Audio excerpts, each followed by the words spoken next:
last week or who have been participants in one of the 30-odd previous sessions that we have hosted. First of all, I will begin like a Japanese speaker with an apology for the technical problems that we had last week. We believe they've all been fixed. And I thank Charlotte Kutkowski and Lou for taking care of that. That because of the disruptions we had last week and requests from several people, I am going to do a second edition or a second version on President Biden's foreign policy. It will build on, but not repeat, the lecture last week, and that session will be next Sunday. But that's for next week.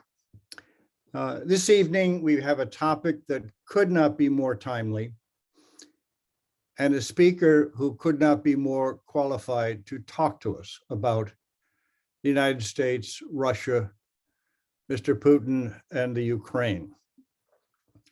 That speaker is Ambassador Steve Pfeiffer. Steve is my former colleague in the State Department and a current colleague at Stanford. He is the William J. Perry Fellow at the Center for International Security and Cooperation in the Freeman Spogli Institute for International Studies at Stanford, and a non-resident senior fellow at the Brookings Institution.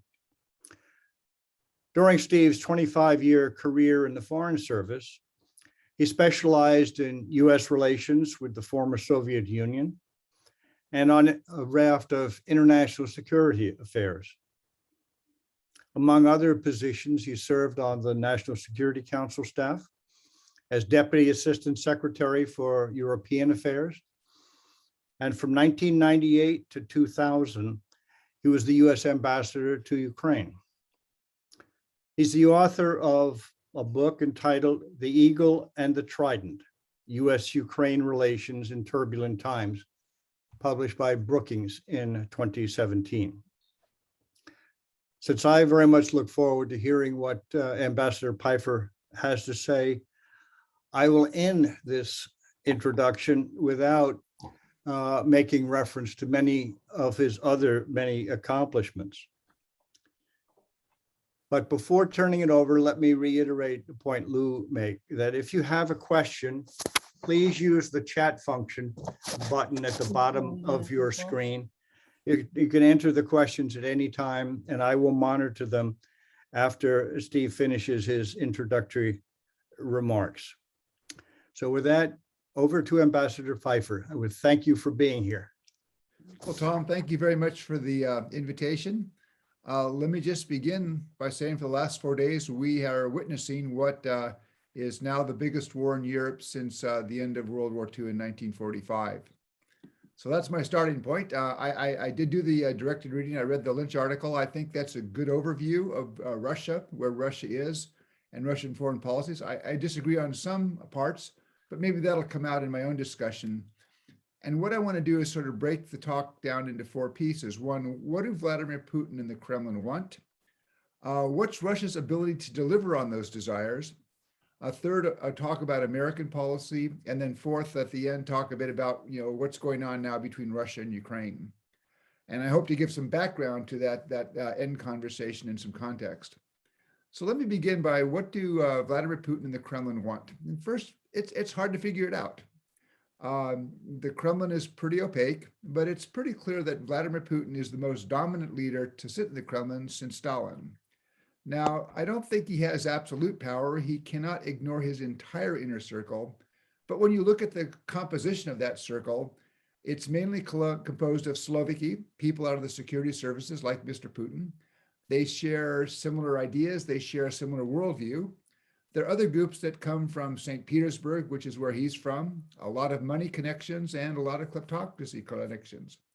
But what you don't have in today's Kremlin is what you had really from the 1950s up until the end of the Soviet Union, a Politburo that had power to put check on the top guy. So in 1964, the Politburo fired Nikita Khrushchev. There's nobody now in the Kremlin like that. So what do Putin and the Kremlin want? I think, first of all, regime survival. That is job number one for the Kremlin. Over the last 22 years, Putin has built up this power vertical where really all tracks of real power in Russia now are centered in the Kremlin.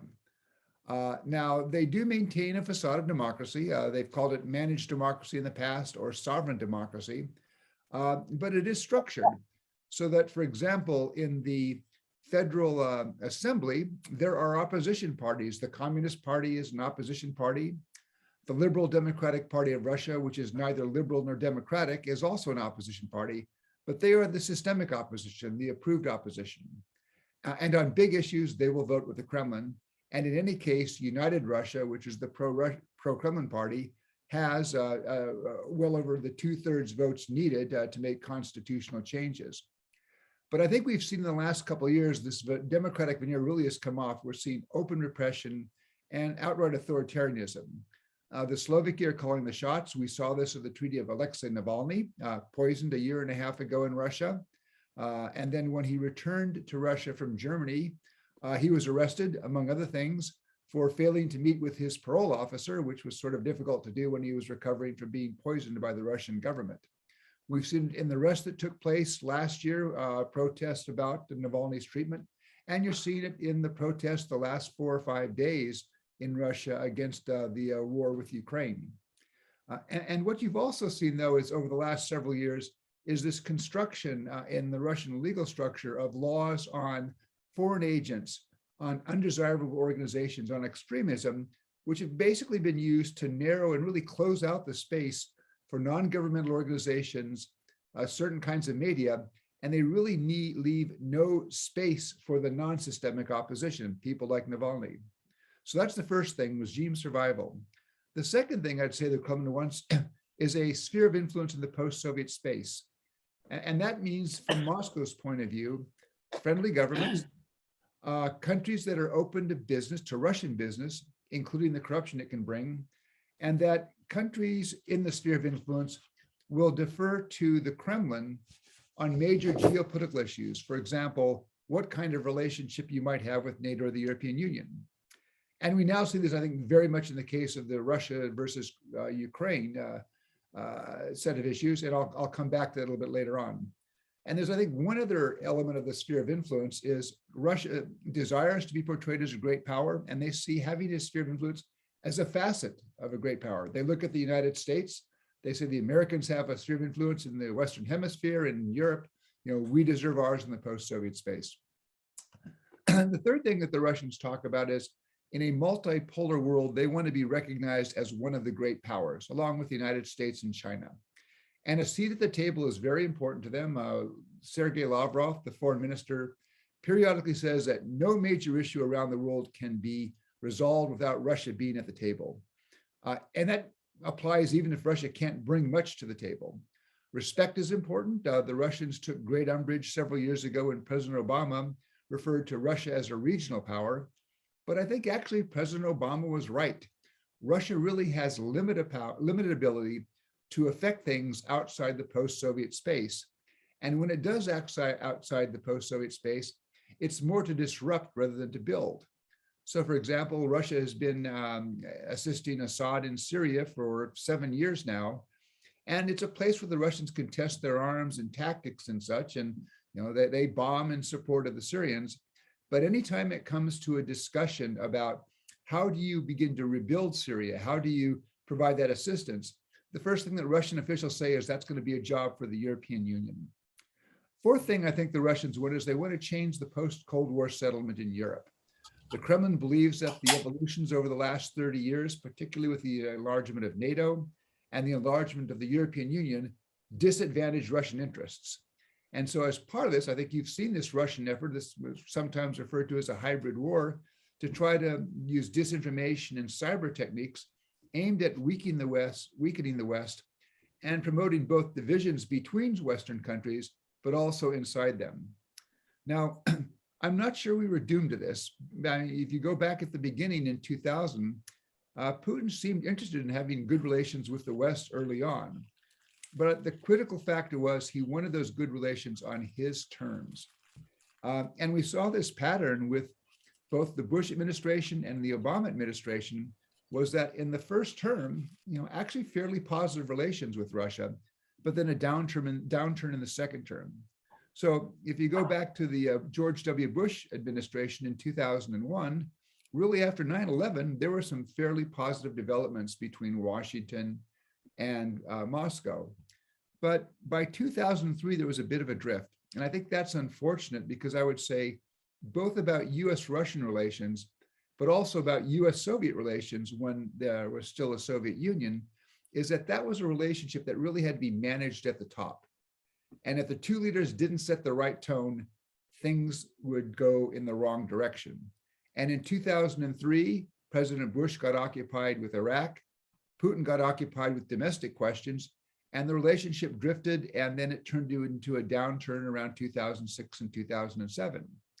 When President Obama took office, he announced the reset. And actually, the reset was a pretty positive approach for the first couple of years. We got the new Strategic Arms Reductions Treaty, which would constrain the strategic competition between Washington and Moscow. The Russians became quite helpful with regards to the American military presence in Afghanistan. And the Russians were very helpful in terms of pressuring Iran on Iran's nuclear program, including doing some things that the White House did not expect. But that seemed to come undone when Vladimir Putin, most of the positive developments under the reset were when you had Dmitry Medvedev as president of Russia. The Russian constitution at the time said you could serve 2 consecutive terms. And so in 2008, Putin stepped down, let his prime minister, Medvedev, run for president, and then Putin, became prime minister. But there was little doubt who was calling the shots. When Putin came back to the presidency in 2012, things became more difficult. And I think part of it was domestic reasons, in that from 2000 to 2008, regime legitimacy in Russia was based on economics. And the economics were favorable. The price of oil was up. The Russian economy from 2000 to 2008 grew at probably 5 to 7% per year. And I remember when I was still in the government, traveling to Moscow and talking to Russians who would say, Vladimir Putin has this informal social compact with us. We understand we're not going to have a political voice, but he tells us we're going to have a rising living standard, and he delivered. However, when Putin came back to the presidency in 2012, the economic picture was much less favorable. And so he didn't talk about the economy, but he switched. He talked about nationalism, Russia as a great power, Russia resuming its place in the world. And he chose basically to define the United States and NATO as adversaries. Part of this is complicated because I believe that at some level, Putin really does think that the West is out to get him.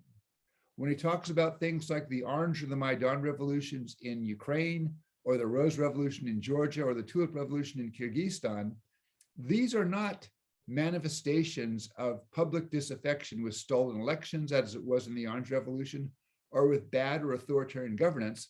These are all the CIA, MI6, and German intelligence working to overthrow countries. And the ultimate objective, as Putin talks about it, is Moscow. I think that's a total fantasy, but that's a big part of his narrative. And I fear that he said it so many times, he may have begun to believe it. Now, what's Russia's ability to deliver on its desires? There's some real serious limitations. The economy is stagnant. The real standard of living in Russia is down about 10% since 2012. It's hard to see a course change, because opening up the economy in a way that would allow it to grow would also require opening up the political system. And the Kremlin does not appear to be comfortable with that. And so we see some fails. Skolkovo was announced with some fanfare 12 or 13 years ago. It was going to be the Russian answer to Silicon Valley. And Skolkovo, it's a suburb of Moscow, and the Russians invested money, and they built infrastructure, and they brought people there. And 13 years later, you don't hear much about Skolkovo. And that wasn't because the Russians don't have smart technical people with good ideas. They do. There's several thousand of them working in Silicon Valley.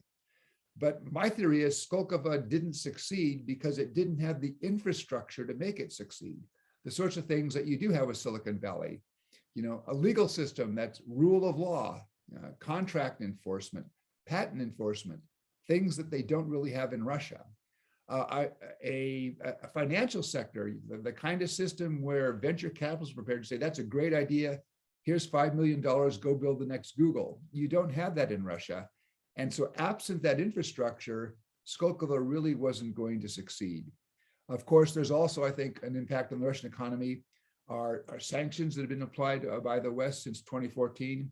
And that's about to get a whole lot worse. I'll talk about that in a moment. The other problem I think that Russia has on its economy is, other than military weapons and nuclear power plants, it doesn't make much that the world wants to buy. And if we were meeting in person, I would typically ask for a show of hands if anybody in the group had a computer or a smartphone or clothes or furniture or car made in Russia. And very rarely do people do. And I think that's a problem. And what's happened is, although Putin has the money, there's $600 billion in Russian reserves, which is about to be frozen, but he didn't use it to build a more modern economy. And he seems to be content with the current economy, which is very much dependent on oil and gas. Most of Russia's export structure is oil, gas, gold, things that come out of the ground. And you kind of have to wonder if that is really a formula for a successful economy in the 2020s and 2030s, particularly when a large part of the market for Russian energy, oil and gas, is Europe, and they're moving in a very determined way towards renewables. So I think he's got to deal with a stagnant economy, and there's not much sign it's going to get better. It had a good year last year as it bounced back from COVID, but I don't think many analysts expect it to be growing much over 1 to 1.5% a year. A complicating factor he has is a very difficult demographic decline. There are about 145 million Russians today. The projection is by 2050, that'll be down to 128 to 135 million. And we already see this happening. I mean, the labor force right now has been in decline for a number of years. The number of Russian males who turned draft age in 2017 was half of what it was in 2006. And they also they have an aging retired population. And there's one other factor here, which I think will play a role, but I don't know how exactly. Right now, probably 80 to 85% of the Russian population is ethnic Russian. But if you look at birth rates in Moscow, it's maybe 1.5 kids per family. If you look at birth rates in Tatarstan or in Chechnya, Muslim areas, it's 5 to 8 kids per family. So in 15, 20, 25 years, Russia will be less Russian somehow. And I'm just not quite sure what that does to the country. Finally, one thing, I mean, while the Putin has clamped down on a lot of freedoms, the one thing they haven't clamped down on is the freedom to leave. And a lot of Russians have left. And it tends to be smart, educated people who are looking to do better. And I think countries like the United States and Western Europe have benefited from that. So, I mean, the point of this is to say, Russia is not 10 feet tall and there's some big problems coming, but it's not going to disappear in the near term. And it still has the ability to challenge the West. The economy, while it's not that great, still supports a fairly major military. The military has improved a lot since 2008, although I think based on what we're seeing in Ukraine, perhaps not as much as people might have thought. And Putin does have these hybrid tools to use to divide the West. He also, I think, does a job of playing a weak hand quite well. But he tends, to my mind, to take a very short-term view. Decisions that he's making now, for example, on the economy, are going to mean, I think, a much weaker Russia, for example, 10 years down the road. One question out there is, how long do we have Mr. Putin? Up until 2 years ago, under the Constitution, he could run for president 2 consecutive terms. So he would have had to step down at the conclusion of this term in 2024. But he had the Constitution amended in 2020. So he can actually run again in 2024 and again in 2030. We might have him until 2036. Now, I think a big part of that change was to avoid lame duck status. And I'm also not sure if Putin wants the job. He quite frankly appears bored with some aspects of it. And my guess is that there's a fair possibility that if he could find the right successor, and by right successor, I mean somebody who has his worldview, that's the first requirement.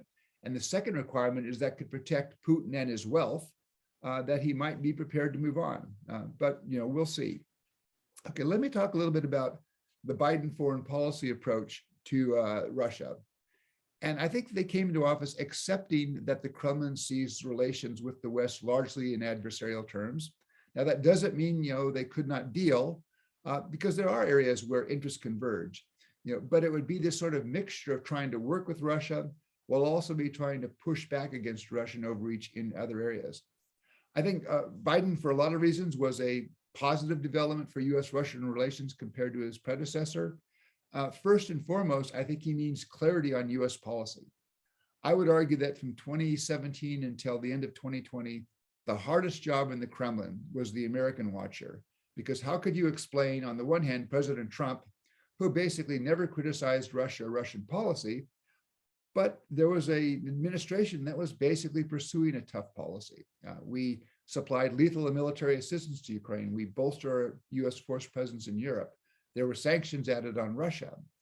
And I think with Biden, the Russians are not going to like all aspects of the policy, but they're going to be clear. And I think that's important because that helps avoid miscalculation.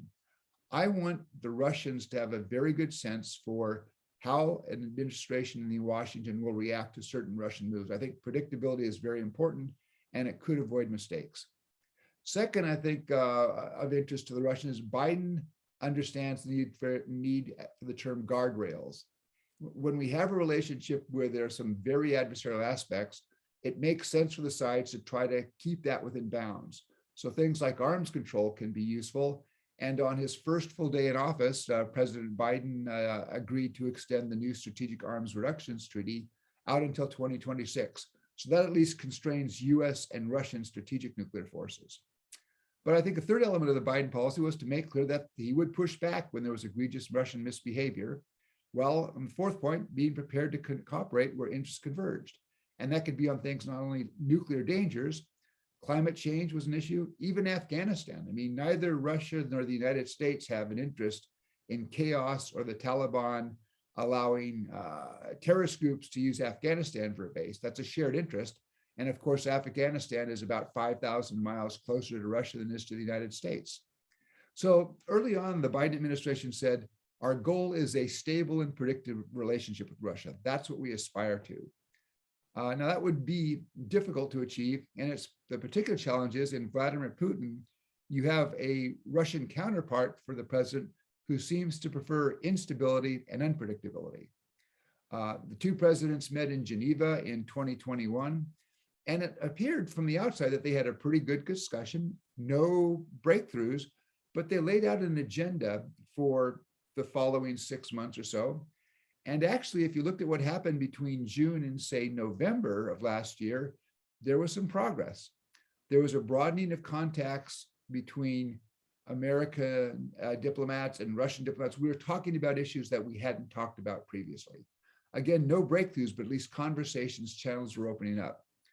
The strategic stability dialogue to talk about nuclear arms control, stability issues, and related questions, that had several sessions, and both sides were publicly saying these are constructive. We haven't yet agreed on a negotiation, but these are worthwhile.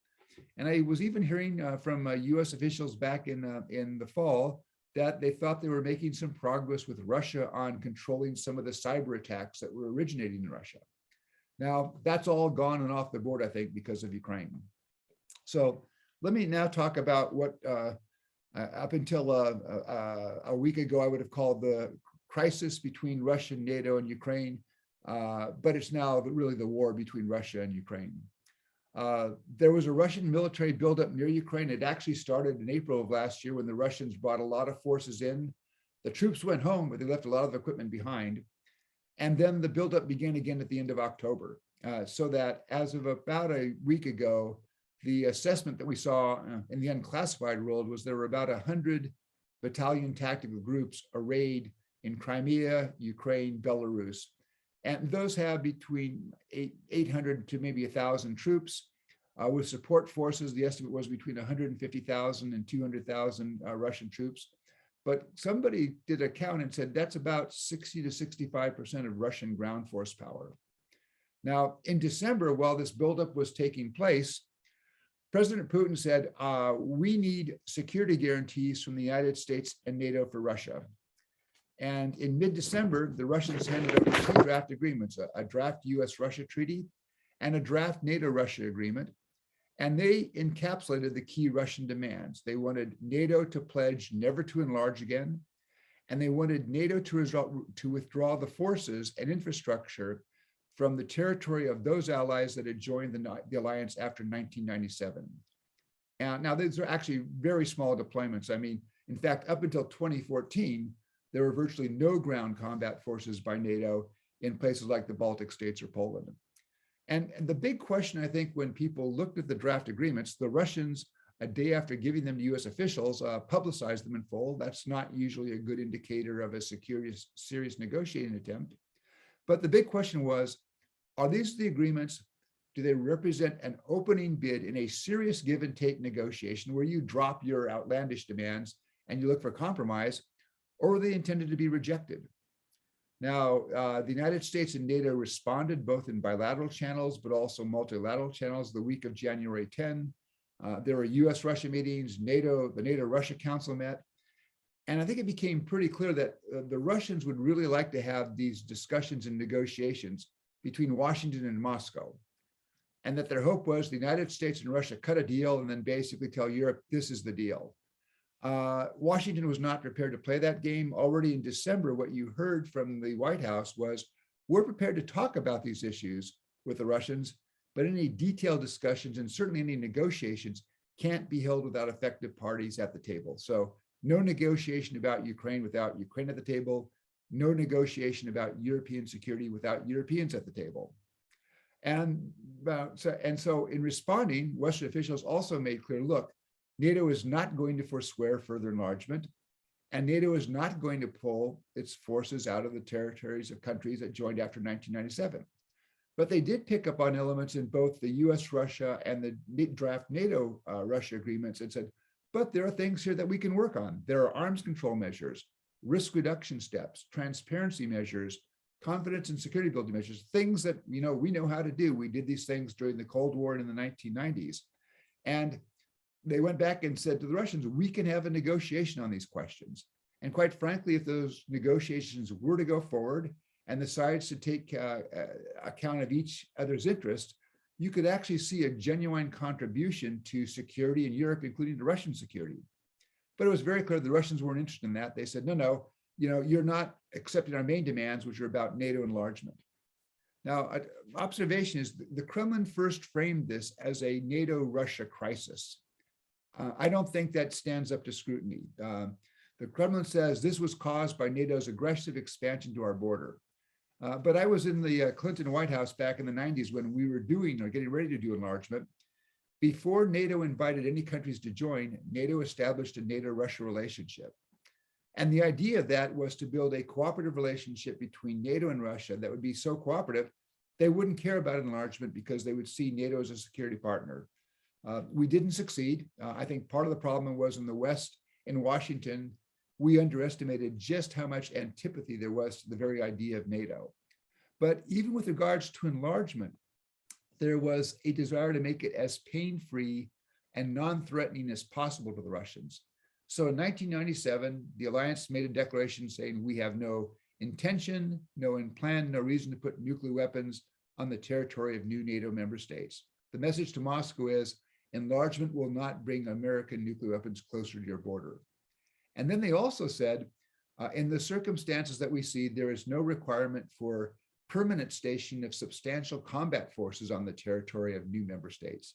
And up until 2014, there were in fact no NATO combat forces in the Baltic states, Poland, Romania. After 2014, after the Russian seizure of Crimea and the conflict broke out in Donbass, then you had NATO battle groups of maybe 1,000 to 1,500 troops on the territory of each. But that was a response to Russian actions. Now, the other reason why I think this is not a NATO-Russia crisis, and it's really a pretext, is that 5 NATO members today border either Russia or they border the Kaliningrad exclave between Poland and Lithuania. The last of those 5 countries to join the alliance joined in 2004. They were invited in 2002, and Putin knew that the same year that he reinvigorated or agreed to reinvigorate the NATO-Russia relationship. So my question is, why did this crisis wait 18 years to happen? I don't think this is about NATO-Russia. Moreover, I think the Russians understand that within NATO, there's no enthusiasm now for bringing Ukraine into the alliance. And that's first and foremost because the Russians occupy Ukrainian territory. So if Ukraine joined NATO tomorrow, a lot of allies say, well, what does that mean? Under Article 5, or then we can then committed to go to war against Russia on Tuesday. And the Russians understand that, but NATO is not going to give up the principle. Now, bit on the crisis between Ukraine and Russia, what was a crisis, now the war, this has a long history. And if I had more time, I'd do it a little bit fuller presentation, but it goes back 1,000 years. Both Russia and Ukraine claimed Kievan Rus, which was the largest empire in Europe in the 10th century, as their founding state. So in Russia, they say, Kiev is the mother of all Russian cities. And you have in Ukraine and Russia, two countries that have extensive historical, cultural, language, religious, familial links. From 1654 until 1991, Ukraine was a part of the Russian Empire and then the Soviet Union, with the exception of a couple of chaotic years after the end of World War I. But in 1990, Ukraine was part of this movement for independence from the Soviet Union. And that was accelerated, I think, really after the 1991 coup attempt in Moscow. In December of 1991, either 91 or 93% of the Ukrainian population voted for independence. And I think for Russians, when they saw the Soviet Union come apart, they also saw the Russian Empire come apart. The hardest piece for them to lose was Ukraine. Some Russians refer to Ukrainians as little Russians. That is not at all a popular notion in Ukraine, but I think many Russians had a hard time reconciling with the loss of Ukraine. I remember a conversation I had back in 1994, 1995 with a Russian deputy foreign minister. This was a good guy to work with. We got a lot of positive things accomplished in US-Russia relations, in part because he was prepared to take some risks. But when we were talking about Ukraine, he made the observation, said, up here in my head, I understand Ukraine's an independent country. He goes, here in my heart, it's going to take a while. And a lot of Russians are not reconciled to the fact that Ukraine is independent, and that includes first and foremost Vladimir Putin. The last time he was in Kyiv, he gave a speech where he said, we are one people. That's an utterly tone-deaf speech to give in Ukraine, because for a large segment of ethnic Ukrainians, what they hear is you've just denied my history, my culture, my language. Last July, Putin published a bizarre 6,000-word essay that most historians, I think, say is badly flawed history. But he basically denies Ukraine the right to exist as a sovereign state. And he repeated many of those same, I think, fallacious historical observations in the speech that he gave last Monday, which was ostensibly to explain the recognition of the two breakaway parts of Donbass, but actually, I think, was laying out his case for war against Ukraine. The current war roots, you go back to 2013. At that time, Viktor Yanukovych was the president of Ukraine. He had made clear he did not want to join NATO. He did not want a membership action plan with NATO. He wanted to have a cooperative relationship. But what he was interested in was bringing Ukraine into the European Union, or closer to the European Union. And in 2013, Ukraine and the EU were on the verge of signing an association agreement. That includes a deep and comprehensive free trade arrangement, a customs union, and it would require Ukraine to make a lot of internal regulation changes, which would bring those into conformity with EU norms. I think it was in 2012, I was on a panel in Poland along with a Central European foreign minister, and he said, if Ukraine implements the association agreement, they will be more ready to join the European Union than my country was when it joined in 2004. In the second half of 2013, Yanukovych came under great pressure from the Russians not to sign. He chose not to sign. That triggered the Maidan Revolution, which led to his departure from Kyiv. But after after Yanukovych departs, the Parliament of Ukraine approved an acting president and an acting prime minister, and they said, our number one foreign policy goal is to bring Ukraine closer to the European Union. We're going to sign the association agreement. And I think at that point, the Pentagon basically panicked. So troops began seizing Crimea. There were already a heavy Russian military presence on Crimea, the Black Sea Fleet, by agreement with Ukraine. But soldiers began showing up. They were clearly professional combat fatigues, or actually Russian combat fatigues, clearly professionals by the way they handled themselves and their weapons, but all of the identifying insignia patches on their shoulders had been removed. And they basically took over Crimea. They seized key facilities, they seized crossroads and such. And in early March of 2014, a reporter asked President Putin, Mr. President, are those guys Russian soldiers? And he said, no, no, no. They're just local defense detachment. And the reporter said, but Mr. President, they're wearing Russian combat fatigues. And he says, well, you can get those combat fatigues in any army surplus store anywhere in the post-Soviet space. And she didn't have the time or the sense to ask, well, what about those armored personnel carriers? Do they get those in those same surplus stores? About 5 weeks later, Putin said, yes, they were Russian troops. He had their commanders to the Kremlin to give them commendations for their part in taking back Crimea. Part of the success in this operation was, for a variety of reasons, the Ukrainians decided not to resist. So even though the Ukrainians had 10 to 12,000 troops on the peninsula, they stayed in garrison. Now, immediately after taking it, the Russians organized a referendum. It was bogus on many levels, but I'll just give you one. The referendum gave people two choices. Choice number one was, should Crimea join Russia? Choice number two was, should Crimea revert to its 1994 constitution, which only lasted less than a year, which would have made Crimea almost an independent state. If you were somebody in Crimea and you wanted Crimea to remain part of Ukraine under the 2014 constitutional arrangements, you had no box to check. It wasn't there. In any case, the referendum comes through with a Soviet-style 97% approval rating for joining Russia. Russia annexes Ukraine despite a multitude of commitments that Russia has made, not just to Ukraine, but also in multilateral agreements such as the Budapest Memorandum on Security Assurances for Ukraine. Later, these little green men show up in Donbass in eastern Ukraine in April. They trigger a conflict. At first, they're portrayed as separatists, but you very quickly notice that a lot of the leaders of the separatists have apartments in Moscow. The money comes from Russia, other support comes from Russia. At first, the separatists say, we get our heavy weapons because we're capturing them from the Ukrainian army. But then you begin to see that types of tanks and types of equipment show up that were never in the Ukrainian inventory, that only had been in the Russian inventory. So I use the phrase Russian and Russian proxy forces, and they basically controlled the so-called Donetsk and Luhansk People's Republics. Now that conflict went on for, up until the present, I guess, never making a resolution. 14,000 people killed, about 1.5 million people. That's a third of the population of occupied Donbass, either in Ukraine now as internally displaced persons or in Russia as refugees. And in 2019, Volodymyr Zielinski was elected president of Ukraine. He has an interesting background. He was actually a television comedian, but he won with 73% of the vote. And I think the Russians saw this young, inexperienced comedian with really no government experience and said, we can play him. And actually, Zielinski turned out to be tougher than they thought. He didn't give away the store, in part because I think he was limited by Ukrainian politics. So the Russians have really kind of reached a point where the question really became, what are they trying to get from Ukraine? As I said, I think the NATO enlargement is really a secondary concern.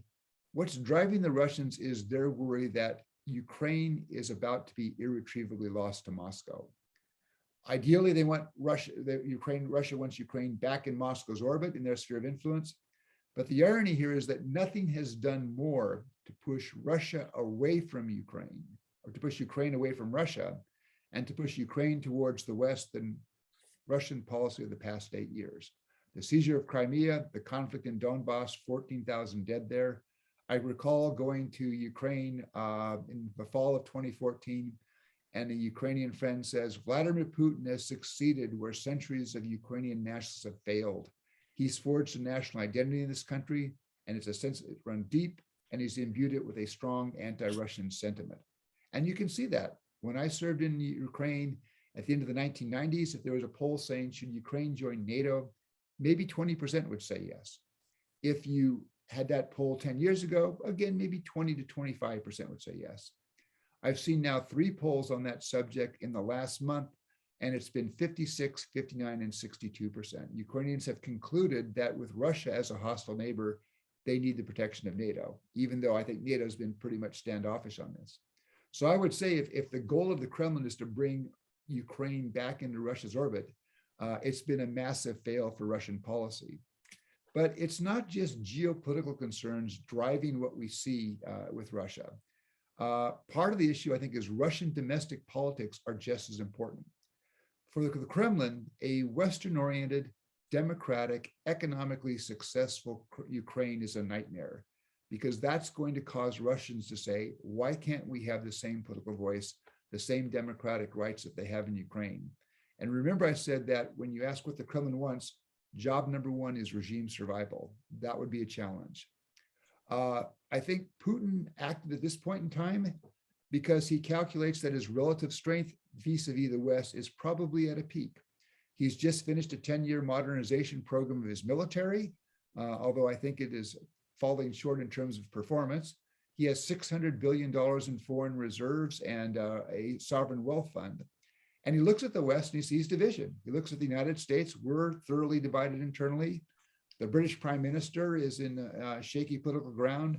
The Germans have a chancellor who's been in office, less than 3 months at this point, and the French are preparing for an election. And I think Putin may have felt that because of, again, economic issues, that power advantage may decline. So that may explain why he's moving now. There are, I think, a couple of things that complicate this from the point of view of the West looking at how you solve the problem. First of all, Putin tends to operate in a very small inner circle. And I worry that he gets a very narrow channel of information. And he may be missing things that might lead to different policy conclusions. But I also worry that you're seeing in Putin somebody today who is more emotional than he was 10 or 15 years ago. 10 or 15 years ago, he came across as kind of cold calculating. I think he's more emotional now, particularly when it comes to Ukraine. I also have to wonder about the effects of COVID isolation. Mr. Putin seems to be paranoid about COVID. And for the last 2 years, he has been more isolated than usual. And you get these bizarre pictures, including today, when he met with his defense minister and the chief of the general staff, with Putin at one end of the table, and then the two people from the Ministry of Defense, probably 25, 30 feet down and away from him. And the other thing I worry is that Putin used to be calculating about risk and was averse to big risks. What he's doing in Ukraine, though, is a big risk. So US policy in this situation, I think the Biden administration set up the right framework back in December. It was a mixture of deterrence and trying to dissuade the Russians from invading, and then diplomacy to try to give them an off-ramp out of the crisis. I think it was the right framework, even though it's failed. And they've had a lot of success working with the allies. But what the Biden administration did say is we can find a diplomatic off-ramp. And I mentioned the arms control and risk reduction measures, and they were ready to negotiate until I think last weekend. Last weekend they concluded, after Monday, after the Putin speech, they concluded that the Russians are simply not prepared for a serious negotiation at this point. President Biden also, beginning last December, said if Russia goes into Ukraine militarily or with a new invasion, there will be major costs, more punitive sanctions, financial and economic sanctions, export controls, and that rollout now is underway. And my guess is there's going to be a big hit coming for the Russian economy. We already saw today Russians massing our ATMs trying to pull out money. On Friday, the ruble was at its lowest to the dollar at 84 to the dollar. There are some predictions that say tomorrow it'll be at 115 to 150 to the dollar. I think there's a fairly major amount of economic pain coming to Russia. It's not going to deter the Russians. It will not coerce them to leave. I would argue that the punishment, though, is necessary because the West needs to show that Russian actions are unacceptable.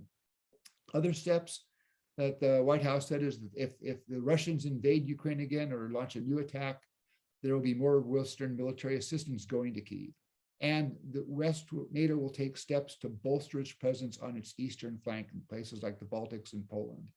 And I'm actually glad to see the US and NATO did not wait for the Russian invasion to do the last two steps. You have had an increased flow of weapons going to the Ukrainians to better enable them to defend themselves over the last 6 weeks. And there have been steps, including by the US, to bolster military presence on the eastern flank. Now, the Biden administration said, we are prepared for whatever Putin does. We hope he will choose the diplomatic off-ramp, but the decision always really was going to be with Putin. And unfortunately, I think it's now pretty much apparent that the Kremlin, probably since the beginning of this crisis, was inclined to, if it not had already decided, that it would be a military action. Now, I look at the cost to Russia of this, the sanctions, the more assistance to the Ukrainian military, more NATO on its eastern flank, a galvanized NATO. Europe really, I think, now realizing that they have a Russia challenge. And I would hold out that Germany has been the most remarkable. In the last 5 days, you have seen the undoing of 5 decades of German policy towards Russia. The Germans last Tuesday said that they were going to block Nord Stream 2. They have agreed to the removal of Russian banks from SWIFT. Yesterday, they reversed a long-standing policy of not sending weapons to a conflict zone and said that they were going to send 1,000 anti-tank weapons and 500 Stinger missiles to Ukraine. And today, the German chancellor met with the Bundestag, and Germany, like all NATO countries, committed in 2014 to raise defense spending to 2% of GDP by 2024. And it was pretty clear Germany was not going to hit that target. That Germany might get to maybe 1.5 to 1.7%, which would still be a significant increase, but was going to be way well below. Today, Chancellor Scholz said that the next German defense budget will be at 2%. And then he said, and we are going to right now approve an additional 100 billion euros for defense. That's basically adding 2 years of defense spending right now. All a result, I think, of Russian policy. But I think the big costs to Putin of this policy are going to be imposed by the Ukrainian military and the partisans. I think the Ukrainians are showing that they're going to fight. I don't know in the end how successful they're going to be, but they are very, very determined. So I look at these costs and I say, they way outweigh any possible political gain. But I have to confess that I've not been the best predictor of Vladimir Putin's logic in the past. And I think he's operating on a different logic at this point. So Putin launched the invasion on Thursday. Let me be clear, there was no military threat posed by Ukraine to Russia. There was no provocation. In fact, I think the Ukrainians were extra careful the last 2 months, which you want to be when you've got 150,000 Russian troops arrayed on your borders. So this is a war of choice that Mr. Putin has launched. Now, he said that there was no intention to occupy, but that he seeks to demilitarize and denazify Ukraine.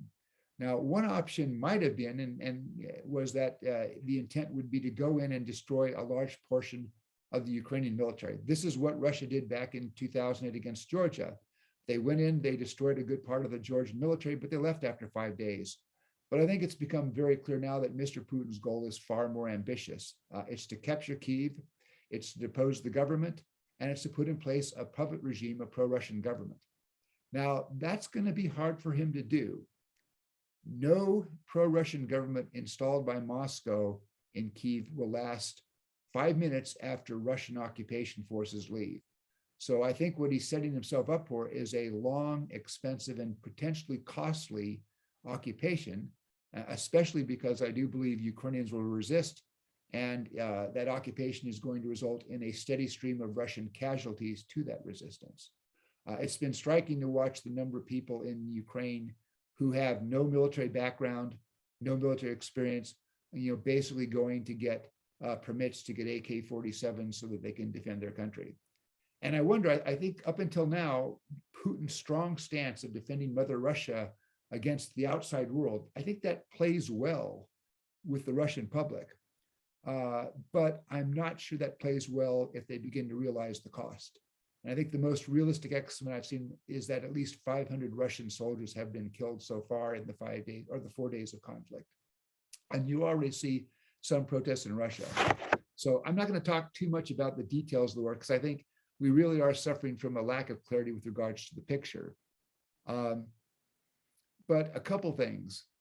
The Russians seem to be making more progress in the south. Their eastern attack on Kharkiv, which is only 30 kilometers in, was, I think, resisted much more fiercely than they expected. There are reports of Russians in Kharkiv, but they have not yet taken the city. But the big thrust has been towards Kyiv. But as far as I've seen, while the Russians sometimes are able to get into the outskirts, so far the Ukrainians are holding it. The Russians have mass and numbers on their side, but they're not doing as well as many expected. I think that's both the assessment of the US and British militaries, is that they have failed to meet their initial objectives. Surprisingly, 4 days in, given the small size of the Ukrainian Air Force, they've not achieved air dominance. The Ukrainian Air Force is still flying.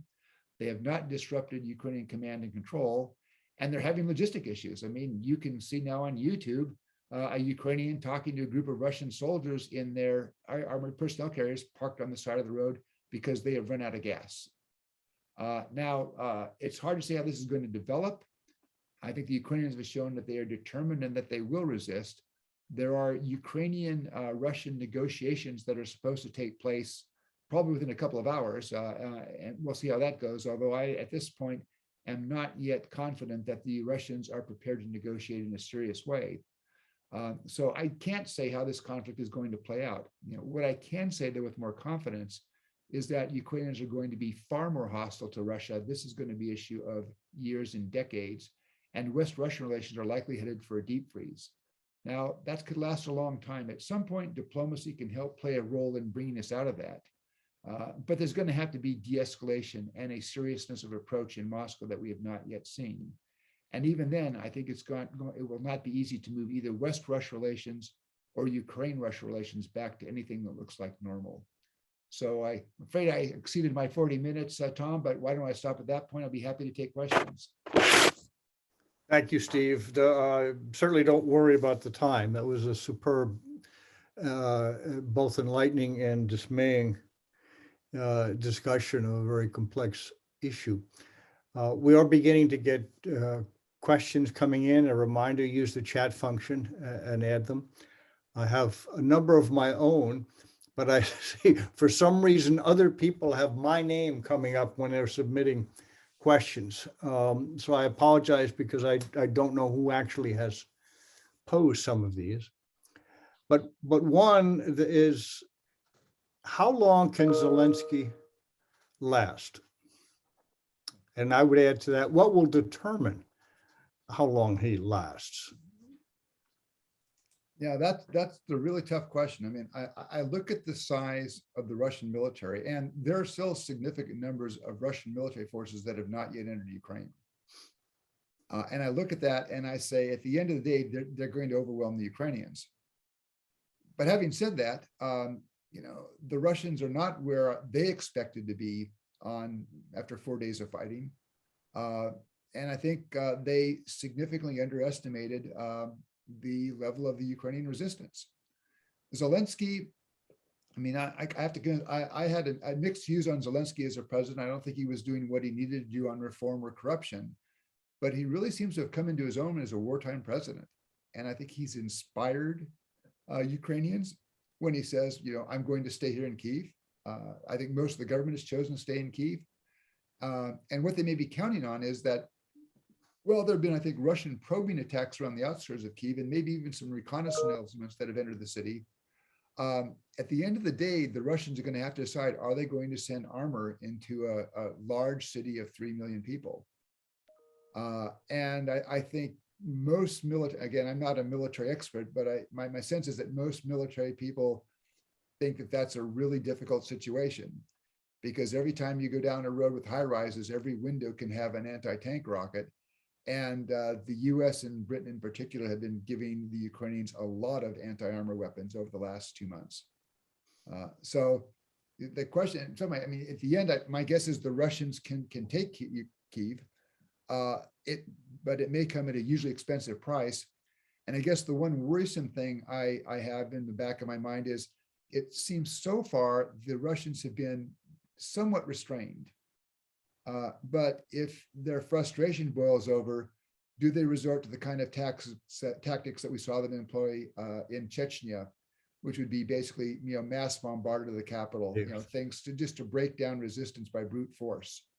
But we'll have to see at this point. I mean, at some point, I wonder if the Ukrainians can make it so expensive that the Russians draw back. But I fear that Putin, the chances of him climbing down from this are not high.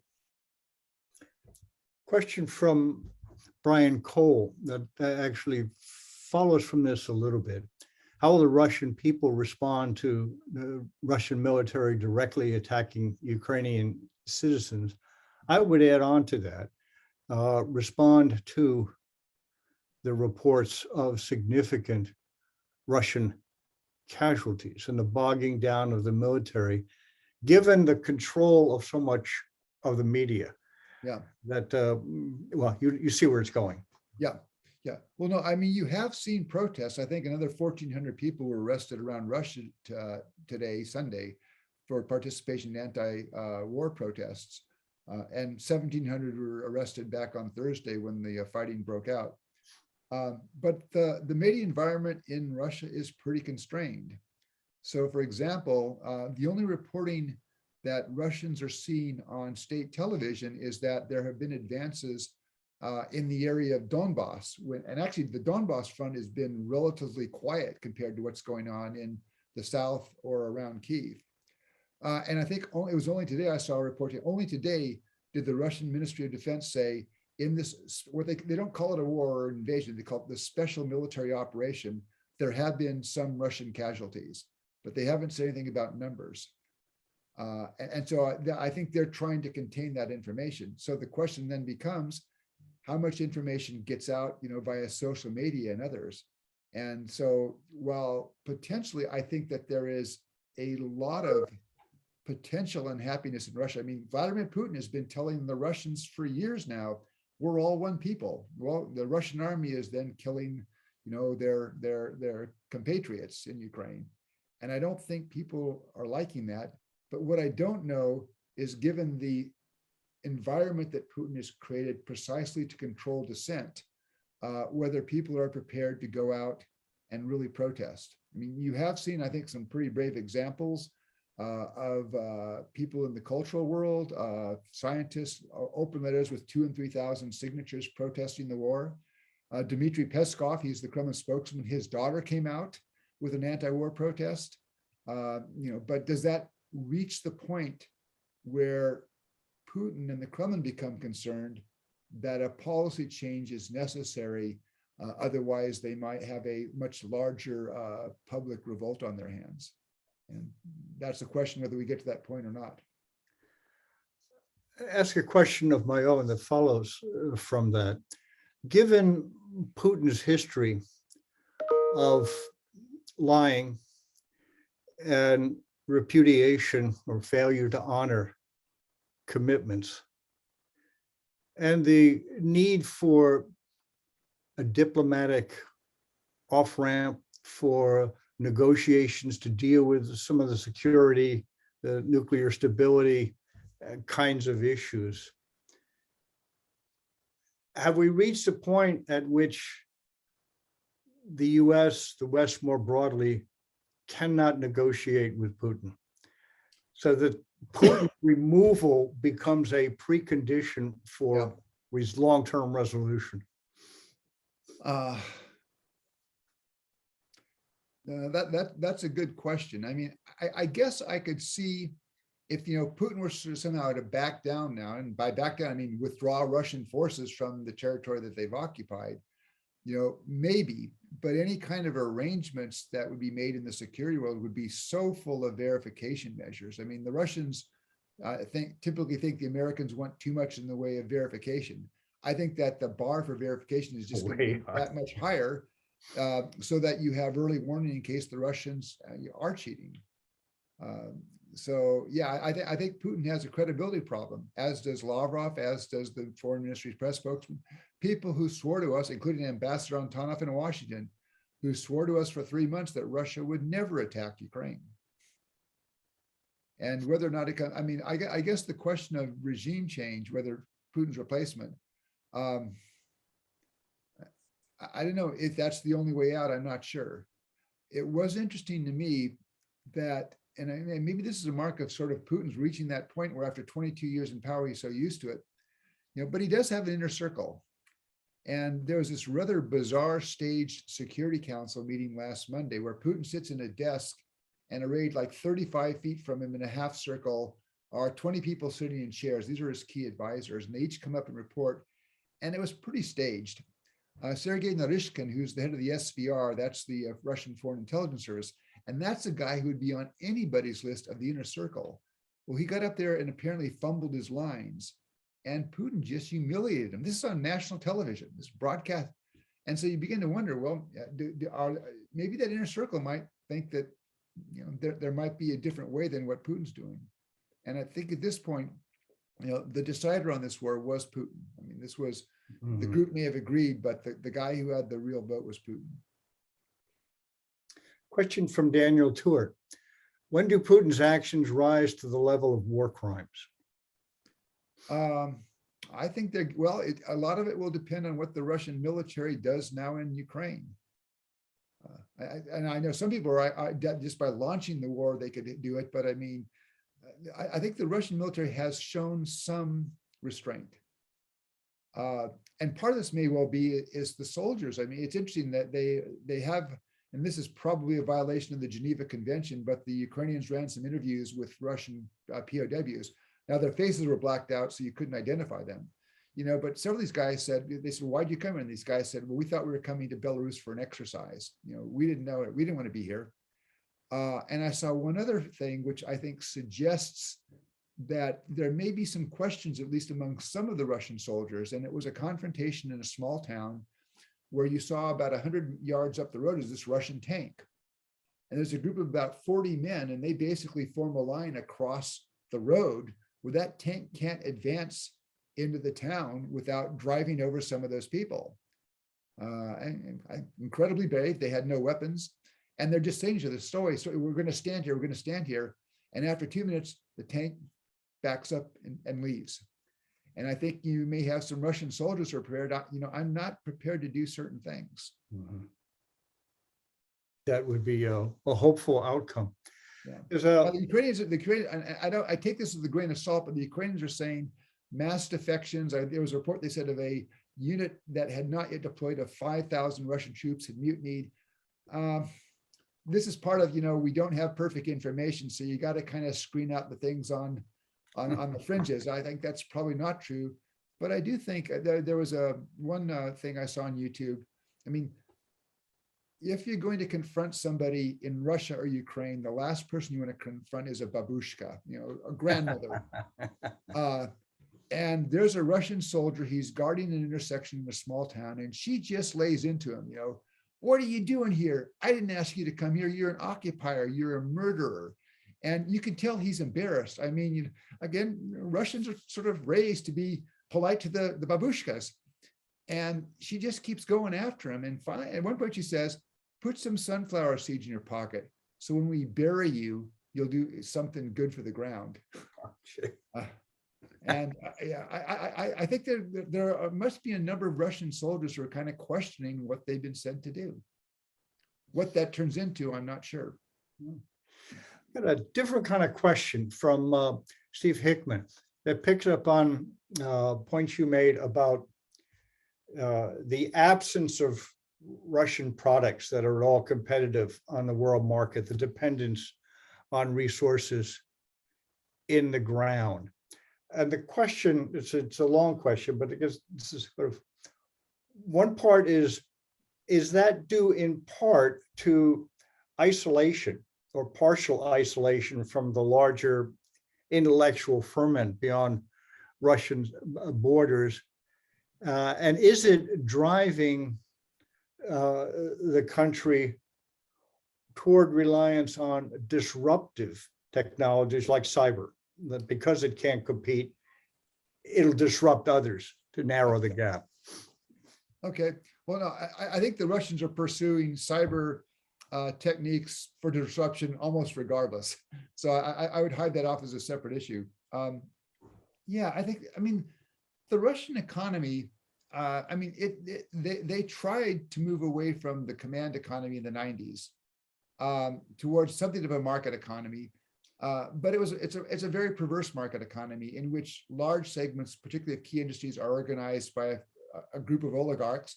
And most of these oligarchs are closely connected to the Kremlin, or at least abide by the principle that you do not get involved in politics if you don't want the government to come after you and your resources.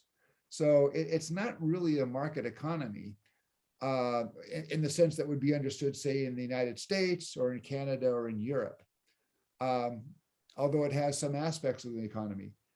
And again, I am puzzled why the Russians, because they have built up this incredible amount, this sovereign wealth fund, which is I think $150 billion. They could have used that to build some industries that would have been, I think, competitive with the West.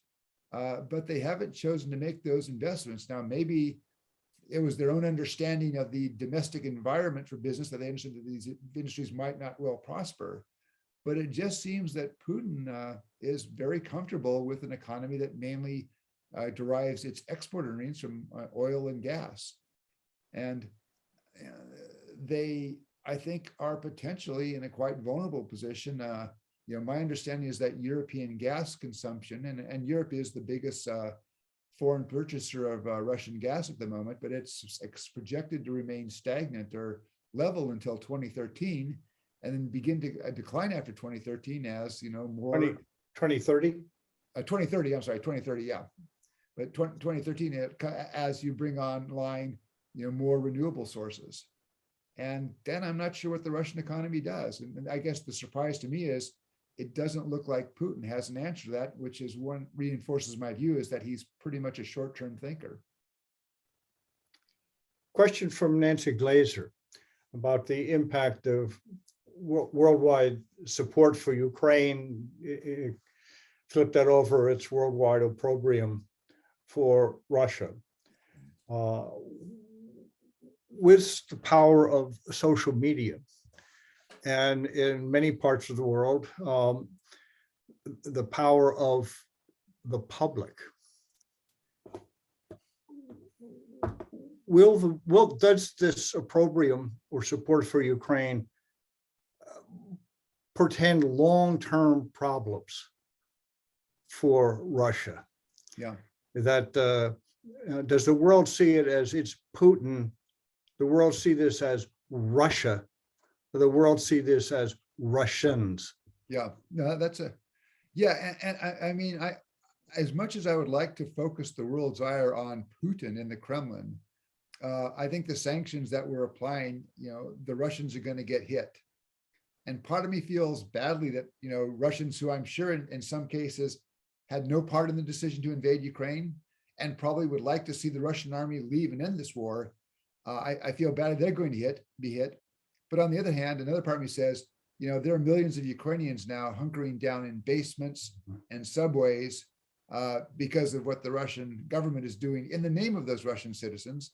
There are already probably hundreds, if not thousands, of Ukrainians who've been killed by this. So it has been fascinating to me to watch how this world opprobrium for Russia has built up in the form of sanctions. Now, a week ago, people would have said, well, maybe we can't do SWIFT. And then boom, yesterday it was done. We still have to see the banks that are going to be specifically targeted, but they're going to be a much more difficult time for Russia to deal with the outside world financially. If Russians want to go anywhere, every European Union country now has closed its airspace to Russian flagged airplanes. And a lot of the Russian airplanes are Boeings and Airbuses that were on lease, and the lease companies are now all calling the planes back. So, in a way, I think that the Russians have tried to insulate their public from what the outside world thinks, and they have tried to put in some controls on social media. They've been nowhere near as successful as the Chinese. But tomorrow, any Russian who goes and passes an exchange store is going to see the ruble is boom. They're going to find that they can't travel. They're going to begin to see impacts, and they're going to be the kind of things that I don't think the Russian government can close off and keep from them. And then the question really, how do Russians react being treated as pretty much a rogue state? Mm-hmm. And I just don't know about that, given again, the security structure that Putin has built, designed to protect himself against, a public that has a different view. Although one of the ironies is Putin seems to be very interested in having a high public relations approval rating. My guess is if a real poll is held sometime in the middle of next week, his numbers are going to be down. There are a couple of questions about Putin's either reminder or threat that Russia has nuclear weapons. Is that a constraint on any or all of the parties? And one of the questions is, would he actually consider using it, or under what circumstances? Yeah. I mean, the constraint is one that I think, President Biden and NATO leaders have made very clear they are not going to send US or NATO troops into Ukraine to fight the Russians and defend Ukraine. And that refers to not ground forces, but also air and naval forces. They've drawn a pretty hard line there. And I think I understand that. I mean, I actually think that the conflict now, which has certain Russian motivations, if Putin saw NATO coming in, actually sending troops in to fight for Ukraine, he would then see that as an existential conflict. And I think that would be very bad for the West. I mean, you'd be talking about all-out war in Europe, perhaps with nuclear weapons, but I think it would also be very bad. It would make a bad situation even worse for Ukraine. So I think that line was appropriate to draw. Putin bothers me because there are numerous instances over the last 10 years that you can point to where he talks pretty loosely about nuclear weapons. He feels the need to remind people in the outside world that Russia has nuclear weapons. Most of us knew that. And this decision today to put Russian forces on alert, Pavel Podvig, who follows these things, says actually, based on his understanding, what they've done is they basically, he said it's not oriented towards a first strike. It's basically oriented to ensure survivability of communications against a first strike from the West, in which case, maybe it's not so much a problem. But it does bother me that at this point in time, when it should be pretty clear to Putin that NATO is not going to engage directly against Russian forces, that he felt a need to do this. And I wonder if this reflects a certain unhappiness or even desperation on his part, that the Russian military is not performing as they had hoped. And this is trying to basically sort of bluff the West into backing down. And if that's the case, it's not succeeding. I mean, the sanctions are piling on. I'm quite frankly amazed at the European Union, which was a fairly difficult body because of the consensus rule. Right. Well, not only did they close all European airspace to Russian airlines, they've also, EU will shut down RT and Sputnik. Now, these are things that we haven't considered in the US. And there was another thing, and I don't know how the EU pulled this out, because basically they said, we are going to, not the EU as an organization, but EU members are going to provide weapons to Ukraine. And it's not anti-tank missiles or things, it's fighter aircraft, because countries like Poland and Bulgaria and Slovakia still have MiG-29s and Sukhois, the kind of aircraft that are in the Ukrainian arsenal, and Ukrainian pilots don't need training for them. And you always got to be careful when you see this on the internet, but there have been statements by Borrell, the head of the EU, saying this will happen like right away, and then a report out of the EU saying it's happening now. And I think what happened is before they made the announcement, I'm assuming, I don't know this, my assumption is Ukrainian pilots were brought to places, air bases in Eastern Europe, and were handed over the keys to fighters to fly them back into Ukraine. To me, that's a stunning kind of thing that nobody would have predicted from the EU a week ago. But that's a sign of, I think, just how much of a change has been in Europe with regards to what they see in Russia. Question, I don't know who it's from. What's the possibility of a win-win, grand bargain here, where the West agrees to help Putin with his economic problems, or Russians' economic difficulties, in exchange for getting out of Ukraine? Yeah, I think that prospects are pretty low. I mean, if the Russians were to stop the offensive and withdraw, I think you would see a lifting of at least some of the sanctions that have been applied in the last week. But there's also a question, what does getting out of Ukraine mean? Mm-hmm. what does it mean leaving the Donbass, which he's now recognized, or the occupied parties recognized as independent countries. And it probably doesn't mean leaving Crimea. I don't think he ever plans to leave Crimea. So I think you could expect some relief from the sanctions, but I don't think there's going to be a Western Marshall Plan to assist him for a war that I think most of the West sees as, he chose to inflict with no real justification. Now, let me just, I think there are other things that you could do, and this is one thing we diplomats get paid for, is you can take small things and dress them up as a big victory. So if Putin needs something to say to his people, I got this, we can take a shiny little rock and polish it up so it looks like a brand new basketball or something. But I don't think he's going to get something real. I think it's reached the point where it's simply beyond that. Mm-hmm. Question from Richard Tingey. With global warming, won't agriculture, especially grain, be a growing, it says a growing market, but a growing importance of grain from Russia and Ukraine, which together produce what, 40–50% of world exports? Yeah, it's a huge amount. Again, that's probably the one aspect of the Ukrainian economy that if you're in Moscow saying, yeah, I'd like to have that, we can make money there. The problem is, though, you can't just capture part of the Ukrainian economy. You're going to capture all of it. Mm-hmm. And there are a lot of things in there that are not working so well. So I'm not sure economically, my guess is if the Russians choose to occupy, and I'm not sure they're going to occupy all of Ukraine. I think they probably want to leave Western Ukraine alone. Remember, in Western Ukraine, partisans fought the Soviets until 1953. I mean, that's really the home of really strong anti-Russian nationalism. And at least so far, while they've done airstrikes against air bases in Western Ukraine, there hasn't been an appearance of a ground force movement in that direction.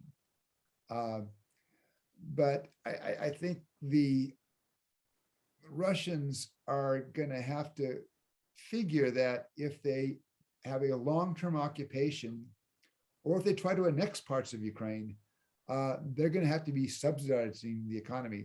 They found that Crimea was much more expensive than they expected. If they're going to take on the eastern half of Ukraine, and they want to do it in a way that doesn't have people not only resisting because of the Russians occupy there, but resisting because the economy doesn't work, they're going to have to pour a lot of money into that part. That can the UN, this comes from Carol Chatfield, and I'll paraphrase it. Can the UN make any difference in this situation? Well, I think there's the embarrassment factor. I mean, the UN Security Council, which is the entity that could actually authorize, something meaningful, of course, right now is actually chaired by the Russian ambassador, although I think happily that may expire tomorrow. I think it's run on a monthly basis. So I'm sorry, it'll expire on Tuesday. But no, I mean, Russia has a veto, and they've already exercised the veto to block any kind of UN Security Council condemnation. Although there was a special meeting of the Security Council tonight, which was on a procedural issue, which you can't veto, and the Russians lost 11-1 with 3 abstentions, and that moves the debate tomorrow into the General Assembly. So there, I think, will be an embarrassment factor where at the end of the day, whatever resolution that comes out and condemns the Russians is likely to pass with a pretty strong majority. Question from Robert Lassiter. Why didn't the West offer Russia and Putin a guarantee of no NATO membership for, say, 25 years? Yeah, I think part of it was, and my guess is, Ukraine is not ready for NATO membership. Chancellor Scholz from Germany, he was in Moscow about a week and a half ago. And he kind of finessed the question in, I thought, an artful way. He said, look, I'm not going to agree. We're not going to agree to change the open door policy and say no to Ukraine and NATO. And he said, but Ukraine's not ready. And as long as I expect to be chancellor, I don't see Ukraine coming into NATO. So I think there were signals to the Russians, And remember, to invite a country to join, that's a consensus decision. Right. My guess is that there probably would have been somebody privately, if not already telling the Russians, it's not going to happen. And that's why I think there was a sense in NATO that, look, the Russians know there's no enthusiasm. The Russians understand that 30 countries would have to say yes. This was seen, I think, at least to my mind, as really an attempt by the Russians simply to outright humiliate the West, make them sign on the dotted line. And I think the moratorium is a hard question. About 3 or 4 years ago, I was in a track 2 group with some Russians and Ukrainians, an unofficial group, and we got talking about how do you solve the Ukrainian NATO question. And the term we came up was not now, but not never. And that kicks the can down the road. The problem is, and I've grappled with, is when you try to refine and define what now, not never means, you get into all kinds of problems, and you can't find an answer that would be workable with all the parties. What are the prospects for NATO expanding to the north? There have been reports of both Finland and Sweden perhaps being more willing to consider NATO membership than in the past. They'd be closer to eligibility. Those prospects are substantially greater than they were a year or two ago. It was interesting to me that in January, I think both the Finns and the Swedes both said, well, we're not interested in joining NATO now, but it is important to us that NATO maintains the open door and that we have the option of applying. It was interesting also that in the virtual summit that NATO held on Friday, it was not just NATO, it was NATO with the Finns and the Swedes also participating. Mm-hmm. And when you look at the criteria that NATO applied to countries from Central and Eastern Europe, working democracy, market economy, civil control of the military, no human rights problems, ability to make a contribution to security. If the Swedes and the Finns came in and said, we'd like in, they would be accepted in a heartbeat almost. Well, a diplomatic heartbeat, which could take, some time. And also, quite frankly, I think there would be a huge military interest in, because if you look at the Baltic situation now, just militarily, the Baltics are kind of exposed because their only land connection really is to Poland in the Suwałki Gap, which is about 60 miles wide between Belarus and the Russian exclave at Kaliningrad. But if you bring in Sweden and Finland, all of a sudden the Russian problem in the Baltic militarily becomes much more difficult. Yeah. A question from Linda Grossman. Is there any way for Putin to get out of Ukraine and save face? Maybe. One way I've thought it, because how does he get out? Well, if he goes and he adopts, he said, no, my objective was never to take Kyiv. My objective was to destroy a large portion of the Ukrainian military because they're too militarized. And then like in 2008, and I'm going to leave now and leave. He could claim victory. He can say, well, we destroyed this, and this. Again, I don't think we have a good sense right now how much has been destroyed on either side, but he could package it as a victory. On Friday, Zielinski said something about suggesting that he might consider neutrality. And I think where NATO is NATO says, we're not going to push it. We're not going to close the door. But if the Ukrainians would come and say, we want to be neutral, we're not interested in joining NATO, say for 25 or 30 years, NATO is going to say, that's your choice. We're not going to force you to do something different. So there is that possibility. Then that would give, I think, Putin something to declare victory on. But my guess is he could still pull out now and say, I've done what I needed to do in terms of teaching the Ukrainian military a lesson. I've demilitarized the country. But the longer he stays in, I think it's the harder for him to sort of take that off ramp. And I think if you're right about the short-term mentality, that's less likely because the pain will be enduring from the sanctions imposed. That one final question after this terrific presentation. Is it better to try to be talking with the Russians, all of the various counterparts, diplomats, military, economic officials, or to cut off everything? Which if either strategy is most likely to generate pressures within Moscow. Yeah.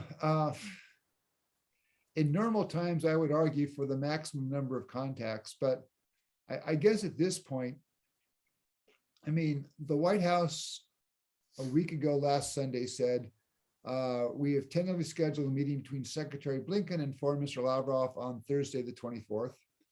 And there was talk that President Macron had brokered agreement for a possible Biden-Putin summit. And I said, yes, there may be a summit. The White House killed both of those things on Monday after they saw this speech that Putin gave, this hour-long rant. And they realized that this speech was not just his justification of the Russian people about recognizing these two so-called people's republics, but it was laying out the broader case for a much more broader attack on Ukraine. And so I think at that point, they concluded it's not worth having Tony Blinken fly 10 hours to Helsinki or wherever, because he's not going to hear anything of useful from Lavrov. Mm-hmm. And we all know Lavrov is not in the inner circle, so you won't learn anything from him. So I think the message was to the Russians, and they've still kind of said, you know, there's a room that we're prepared to negotiate when it becomes serious. But I think they're looking for two things before they really get excited about diplomacy, and that is some de-escalation by the Russians, and then some indication that, you know, Moscow really is offering a serious conversation, not what they were offering with their draft agreements. But I think until then, there's not going to be a lot of enthusiasm, and the Russians have probably contributed to that. I mean, 2 weeks ago, French President Macron went to Moscow. He had a 5-hour meeting and dinner with Putin. And at the end of the meeting, it was on a Monday night, he comes out and he says, I've worked out with Putin. We've agreed not to escalate the crisis. And then he flies back to Paris. And the next morning, the Kremlin spokesman says, there was no such agreement. We didn't agree with that. The president didn't retaliate. And then to sort of pour salt on the wound, Peskov, the spokesperson, says, and, you know, this is France. France, you know, they're a member of NATO, but they're not the leading member of NATO. That's another country. You know, if we want to do a deal, we'll do that deal with the other country, but we're not, it would just be impossible to do this kind of deal with the French. You know, it also seems, I think, for a lot of Western leaders have concluded that there is not much reason to go to Moscow now and simply have them try to humiliate you. There's got to be some indication that there is a readiness to really engage in a way that also acknowledges that the Russians have to do some things to walk this back. And now my guess is if you saw that, there would be readiness in Washington, there would be certainly readiness in Europe. But I think there's going to be a fairly cold shoulder to the Russians until there is that kind of appearance. Steve, you've been extraordinarily generous with your time and your wisdom. And I'm sure that I speak for everybody in thanking you, knowing how many other requests for comments that you are receiving. It was a terrific presentation. Thanks to everyone who attended, stuck with us through this, and provided questions. A reminder that the topic next week is Biden's foreign policy installment 2, and the speaker will be yours truly, Tom Finger. Lou, is there anything you need to say to close us out? I don't think so, except we did have some people who had difficulty getting on. I remind you to go back to multiple emails you've received to get yourself registered. So if you haven't done so successfully, if you had to ask for help tonight, go back and try to register so that it works better for you next time. That's it. And the Zoom link that you used successfully, whether the first time or after getting extra help, is the same Zoom link for next week and the succeeding sessions of the Great Decisions program. That's right. Thank There's you one all. Zoom link. And thank you, Steve. Okay, thanks, Tom. Good night, everyone. Good night, folks. Thank you Great very job. much. Excellent. Thank you for your time, Steve. Pretty amazing. Happy to do it. Thank you.